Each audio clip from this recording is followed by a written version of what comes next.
Much. With us now to continue our conversation is Gracie Willis, an attorney with the National Immigration Project, who represents that 2-year-old U.S. citizen child removed from the U.S. Gracie, thank you very much for being with us today. What happened in this girl's case? Absolutely. Thank you for having me. This is a family that had been, as was just said, checking in regularly with ICE. And on Tuesday, the 22nd, went in for a typical normal check-in and were arrested. Luckily, we were able to find out only several hours after the arrest.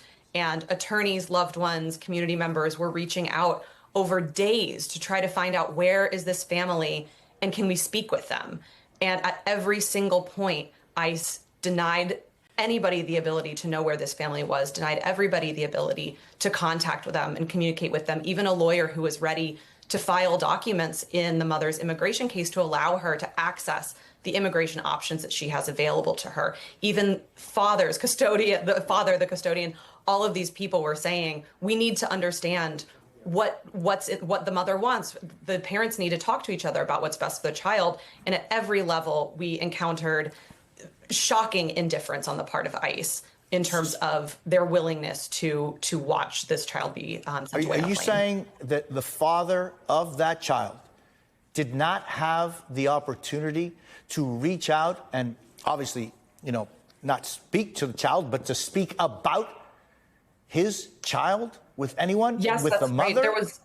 There was a 1-minute phone call. It was a 2-minute phone call. There's 1 minute of those 2 minutes where the father and mother were able to speak, and they were asserting the child's U.S. citizenship on speakerphone with the ICE officer who was in the room with the mother. And the ICE officer said, oh yeah, we don't know if she's going to be deported yet. And as soon as the father started providing the phone number for an attorney, the ICE officer hung up the phone. That was the last time they spoke to each other until the mother landed in Honduras.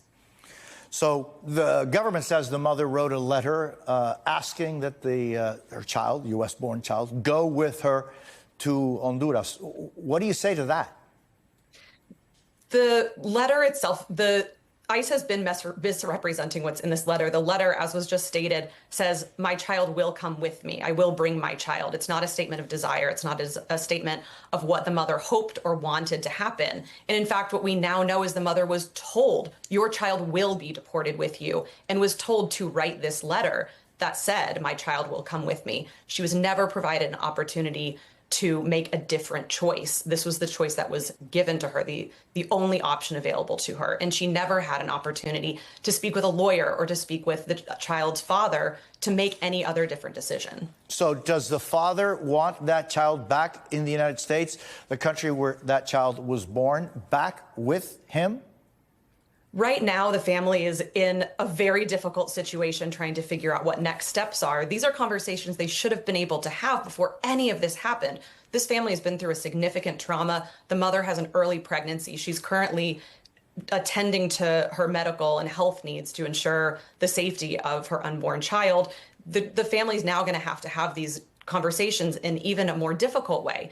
At this point, ICE has actually retained the child's passport, so the family doesn't even have the passport of this child anymore. So there's questions about logistics, and there's questions about what's in the best interest of the kiddo and what's in the best interest of the family. Does the father want that child back with him in the United States? The father wants to coordinate with the mom to ensure that they're on the same page and they can make a decision together about what should happen with their child. Gracie Willis, I thank you very much. Let's continue this. I want to keep very close contact with you. I want to know what's going on step by step in this case. I appreciate your time. Happy to continue talking. Thank you so much. Thanks.